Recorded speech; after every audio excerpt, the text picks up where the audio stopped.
नमस्कार, मैं हूं शांता सिंह और आप देख रहे हैं बोले भारत। अयोध्या जिले में आने वाली मिल्कीपुर विधानसभा सीट पर समाजवादी पार्टी उम्मीदवार की पराजय को पचा पाना अखिलेश यादव के लिए मुश्किल हो रहा है। अखिलेश यादव ने बीजेपी और उत्तर प्रदेश के मुख्यमंत्री योगी आदित्यनाथ पर निशाना साधा और कहा कि जो लोग मिल्कीपुर जीतकर संदेश देना चाहते हैं कि उन्होंने अयोध्या हार का बदला ले लिया, वो लोग कभी अयोध्या का बदला नहीं ले सकते। भाजपा की अयोध्या हार मिल्कीपुर की जीत बराबर नहीं कर सकती। आगे की बात जानने से पहले आप इसका संदर्भ समझ लीजिए। लोकसभा चुनाव में अयोध्या से समाजवादी पार्टी के अवधेश प्रसाद ने बीजेपी के तत्कालीन सांसद लल्लू सिंह को हरा दिया था। ये जीत करीब 55,000 के फासले से हुई। समाजवादी पार्टी के विजेता सांसद अवधेश प्रसाद उस वक्त मिल्कीपुर सीट से विधायक थे, लिहाजा उनके सांसद बनने के बाद मिल्कीपुर में उपचुनाव हुआ। वहां से समाजवादी पार्टी ने, जैसा कि उसकी वंशवादी फितरत है, अवधेश प्रसाद के बेटे अजीत प्रसाद को टिकट दिया। लेकिन बीजेपी ने अपने एक निष्ठावान सामान्य से कार्यकर्ता चंद्रभानु पासवान को उम्मीदवार बनाया। उस चुनाव में चंद्रभानु पासवान ने करीब 62,000 मतों से अजीत प्रसाद को हरा दिया। यानी जीत का जो अंतर लोकसभा में नहीं था, उससे ज्यादा अंतर से बीजेपी ने विधानसभा की सीट जीत ली। ये जीत जहां ये बताने के लिए काफी है कि लोकसभा में भले ही अयोध्या से झटके से समाजवादी पार्टी जीत गई, लेकिन अयोध्या में प्रभाव तो बीजेपी का ही है। लेकिन अखिलेश यादव इसे पचा नहीं पा रहे। वो कह रहे हैं कि पीडीए के लोग इसे देख रहे हैं, लेकिन पीडीए के लोग उत्तर प्रदेश में बीजेपी और मुख्यमंत्री योगी आदित्यनाथ की तरफ देख रहे हैं, जिन्होंने एक तरफ विकास को हर दरवाजे पर पहुंचाया तो दूसरी ओर लोक कल्याण से धर्म को जोड़ा। दूसरी तरफ अखिलेश यादव ने क्या किया? एक बचकानी राजनीति जो आज मिल्कीपुर में उनकी बुरी और शर्मनाक हार के रूप में सामने खड़ी है।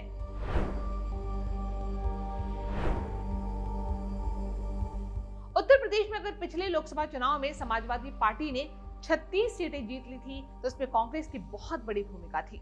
अगर कांग्रेस का साथ नहीं होता और समाजवादी पार्टी अकेली लड़ी होती, तो 2014 और 2019 की तरह ही 10 से 5 सीटों के बीच झूल रही होती।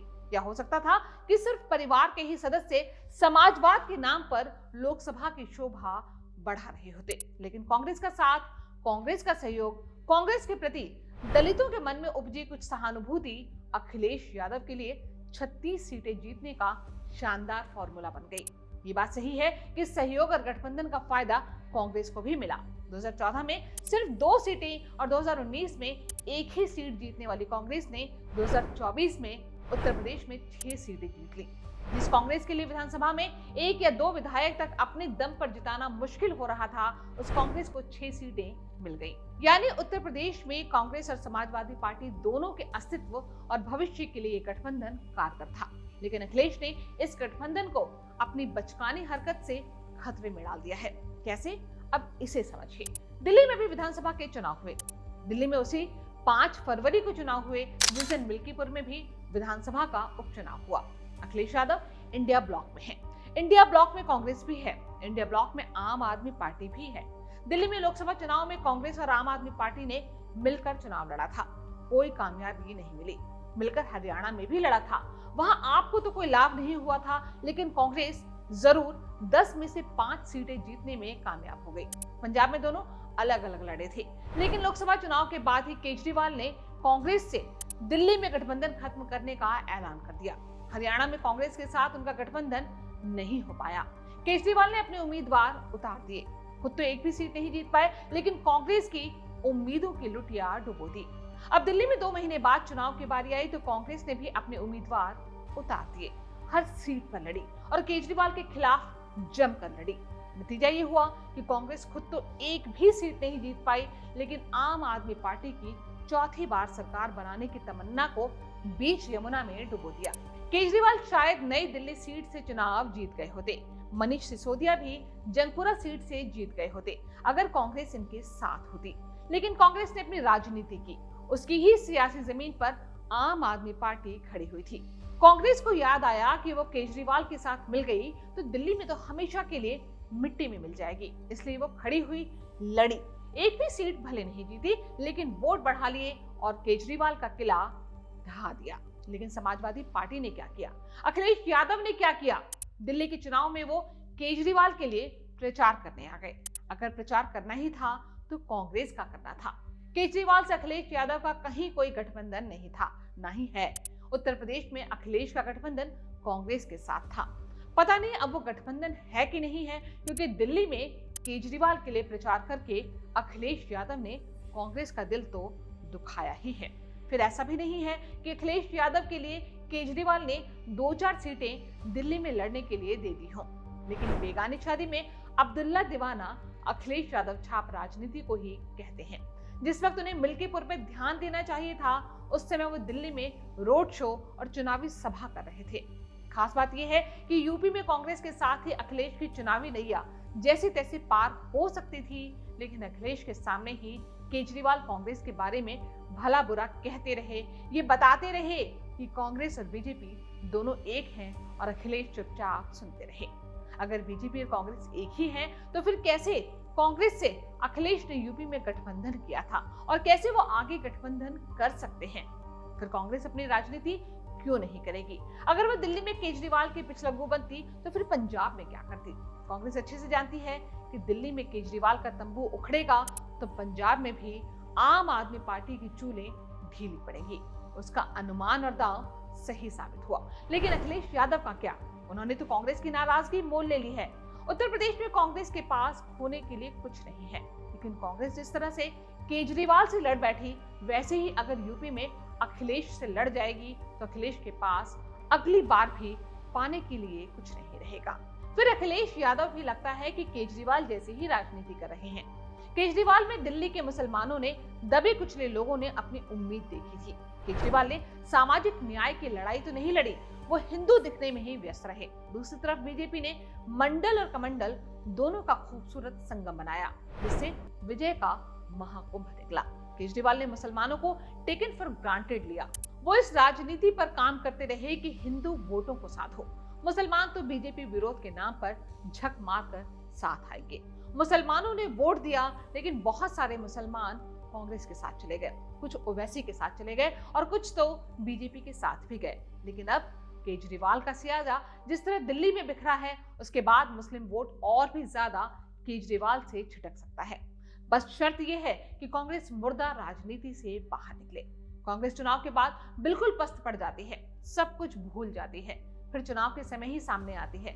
अब अगर अखिलेश यादव की बात करें तो वो भी केजरीवाल की तरह सॉफ्ट हिंदुत्व की राजनीति कर रहे हैं।